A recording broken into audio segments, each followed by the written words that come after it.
Assalamualaikum warahmatullahi wabarakatuh. Kembali lagi ke pembelajaran matematika. Untuk kali ini kita akan belajar tentang syarat dua bangun datar yang kongruen.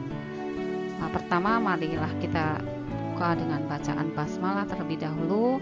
Bismillahirrahmanirrahim.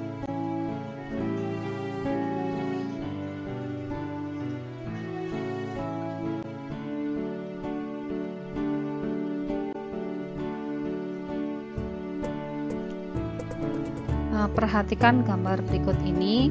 Dalam kehidupan sehari-hari tentunya kita sering ya menjumpai, misalnya ini ada gambar sebuah garasi yang terdiri dari beberapa pintu-pintu yang sama. Ukuran pintunya di sini sama, dimana kalau satu pintu rusak bisa digantikan oleh yang lainnya. Kemudian ada juga gambar ubin, dimana ubinnya di sini juga ukurannya sama. Nah, gambar seperti inilah atau bangun-bangun seperti inilah yang dinamakan dengan bangun yang kongruen. Kekongruenan dilambangkan dengan tanda seperti ini. Ini namanya sama sebangun atau kongruen. Kemudian kedua benda dikatakan kongruen jika memiliki bentuk dan ukuran yang sama. Seperti contoh tadi saya, yaitu pintu pada garasi dan ubin.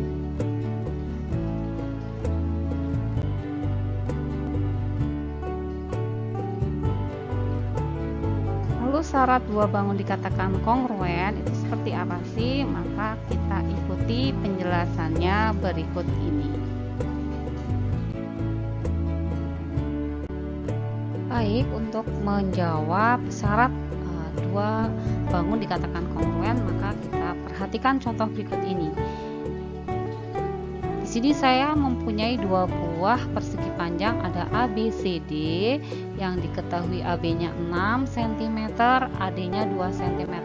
Kalau AB 6 cm berarti CD-nya juga 6 cm. Kalau AD-nya 2 cm berarti BC juga 2 cm. Kemudian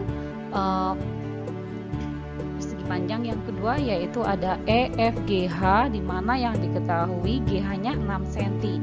Karena GH 6 berarti EF juga 6 cm serta FG 2 cm, sehingga nanti EH-nya juga 2 cm. Nah, syarat kekongruenan itu apa saja?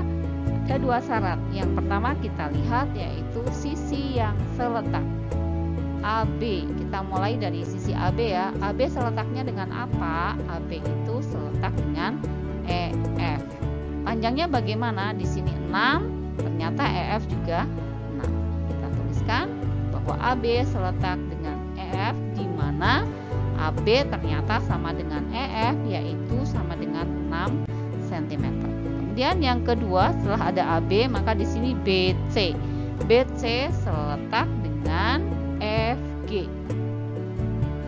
BC seletak dengan FG, di mana panjang BC jelas ya 2 cm, FG juga 2 cm. Lanjut, yaitu ada CD seletak dengan GH, panjangnya juga sama yaitu 6 cm. Dan yang terakhir ada AD seletak dengan EH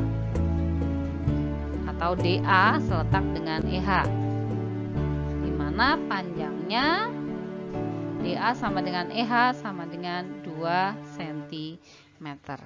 Jadi sisi yang seletak atau bersesuaian sama panjang. Kemudian yang kedua kita lihat dari sudut yang seletak. Sudut yang seletak, sudut A, itu seletaknya dengan apa? Sudut A ini seletak dengan sudut E. Kemudian besarnya bagaimana? Karena ini persegi panjang, otomatis besarnya 90 derajat. Jadi sudut A seletak dengan sudut E sama 90 derajat. Kemudian sudut B seletaknya dengan sudut F, 90 derajat juga. Kemudian ada C dengan G. Sudut yang seletak ada C sama dengan G, yaitu 90 derajat. Dan yang terakhir ada sudut D seletak dengan H, H serta besarnya juga sama, yaitu 90 derajat. Jadi kesimpulannya bahwa sudut yang seletak sama besar. Nah, kalau suatu bangun dikatakan sisi yang seletak sama panjang, kemudian sudut yang seletak sama besar, maka bangun tersebut dikatakan kongruen. Jadi kesimpulannya dua persegi panjang tersebut kongruen.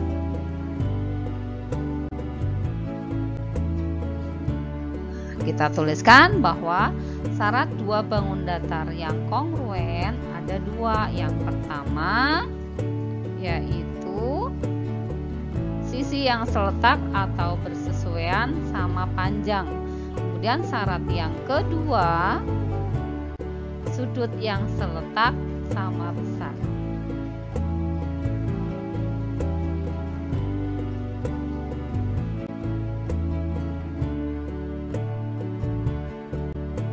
Setelah kita tahu syarat dua bangun yang kongruen, sekarang kita ke contoh soal dan pembahasannya.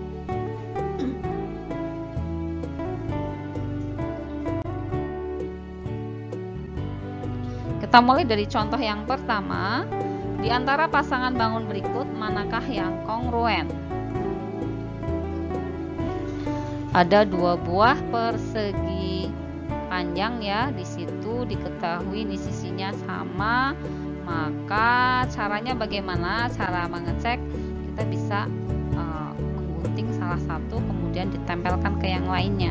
Kalau pas berarti itu kongruen. Jadi ini jelas ya bahwa dua bangun ini adalah bangun yang kongruen. Saya kasih tanda checklist untuk bangun yang kongruen.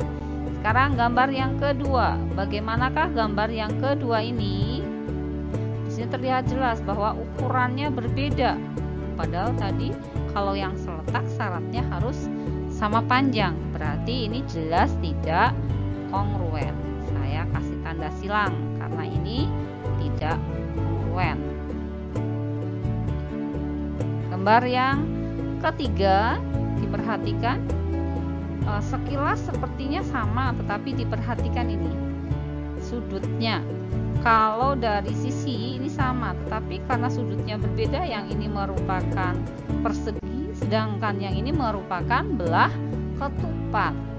Berarti jelas bukan pasangan bangun yang kongruen. Ini kita silang. Yang keempat, cukup jelas ya di sini ya, bintangnya ini sama, sehingga ini merupakan bangun-bangun yang kongruen. Dan contoh yang terakhir, diperhatikan panjangnya, yang seletak ini panjang, berarti seletaknya dengan ini, panjang ini, dan ini lebar, lebarnya dengan sini. Ternyata ini kalau ditempelkan jelas tidak sama, sehingga ini merupakan bangun yang tidak kongruen. Jadi kesimpulannya yang kongruen hanya ada dua pasang, yaitu pasangan bangun yang pertama sama yang ini keempat. Cukup jelas ya. Berikutnya contoh yang kedua. Perhatikan gambar berikut. Trapesium PQRS dan TUVW di atas kongruen. Sebutkan sisi-sisi dan sudut-sudut yang seletak. Jadi dua trapesium ini sudah diketahui kongruen. Sekarang kita tugasnya adalah menyebutkan sisi-sisi dan sudut-sudut yang seletak.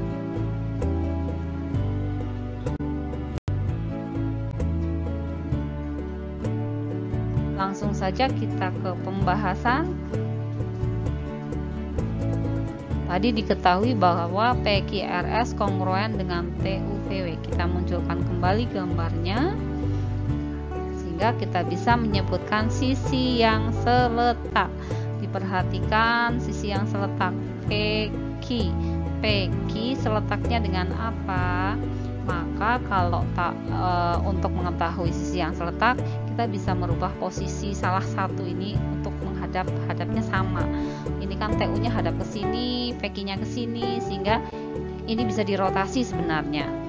Tapi saya kira cukup jelas ya, tanpa merubah gambar pun kita tahu bahwa PQ ini seletaknya dengan TU. Dilihat juga dari sudut-sudutnya ini.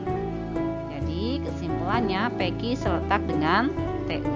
Kemudian ada QR. QR seletaknya dengan apa sih QR? QR dengan UV. QR seletak dengan UV. Kemudian RS. RS seletaknya dengan apa? RS seletak dengan VW. Dan yang terakhir ada PS atau SP seletak dengan WT. Cukup jelas ya, ini namanya sisi yang seletak. Selanjutnya ada sudut yang seletak. Sudut P. Sudut P seletak, karena tadi sudah dikatakan kongruen, berarti besar sudutnya juga sama. Kita tinggal cari saja yang sama dengan P, yaitu ada sudut T. Jadi sudut P seletak dengan sudut T. Selanjutnya ada sudut Q. Sudut Q seletak dengan sudut U. Dan sudut R seletaknya dengan sudut V. Dan yang terakhir ada sudut S seletak dengan sudut W.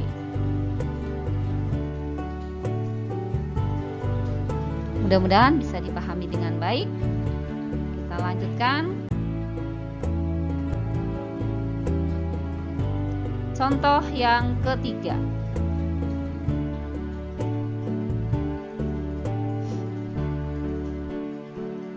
Perhatikan gambar ya. Dua bangun trapesium di atas kongruen. Hitunglah nilai A ditambah B ditambah C ditambah D.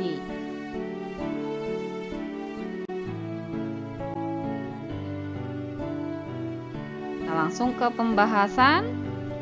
Diketahui dua bangun berikut kongruen. Kita munculkan kembali gambarnya di situ.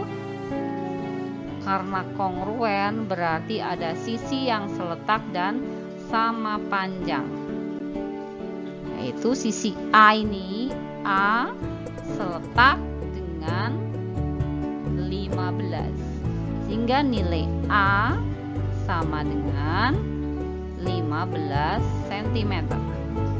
Kemudian B seletak dengan apa? Diperhatikan sudutnya di sini. Berarti B ini seletaknya dengan yang sebelah sini nih. Berarti B-nya berapa? Betul, B-nya 13 cm. Kita tuliskan B seletak dan sama panjang dengan sisi yang panjangnya 13 cm. Lanjut ke C. C di sini nih. C seletak dengan yang panjangnya 20 cm. Jika kita tuliskan berarti C sama dengan 20 cm. Dan yang terakhir D ini seletak dengan sisi yang panjangnya 12 cm, sehingga D-nya sama dengan 12 cm.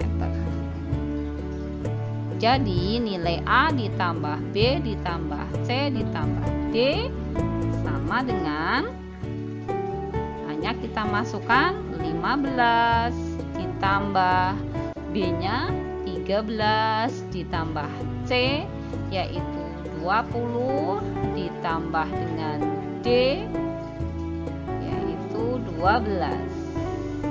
Jadi sama dengan 60 cm. Jadi nilai A tambah B tambah C plus D sama dengan 60 cm.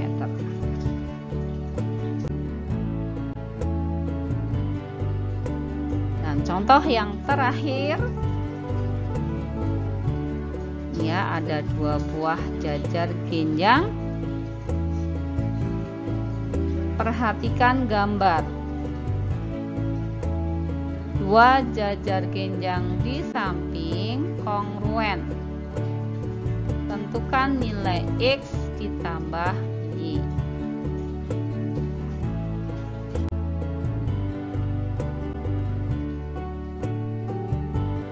Kita langsung ke pembahasan bahwa 2 bangun berikut kongruen. Saya munculkan kembali gambarnya.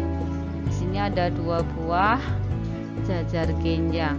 Yang perlu diingat bahwa kalau di sini 50 derajat berarti X-nya itu 130. Dari mana?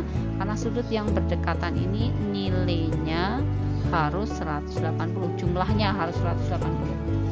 Sehingga X kita tuliskan sama dengan 180 derajat dikurangi 50 derajat, ketemu X sama dengan 130 derajat. Kalau di sini 130 berarti yang di sini 50, yang di sini 130. Y-nya juga sama. Y-nya juga ternyata sama dengan 180 kurangi 50 derajat. Y juga ketemu 130 derajat. Sehingga nilai X ditambah Y sama dengan 130 ditambah dengan 130 derajat, ketemu sama dengan 260 derajat.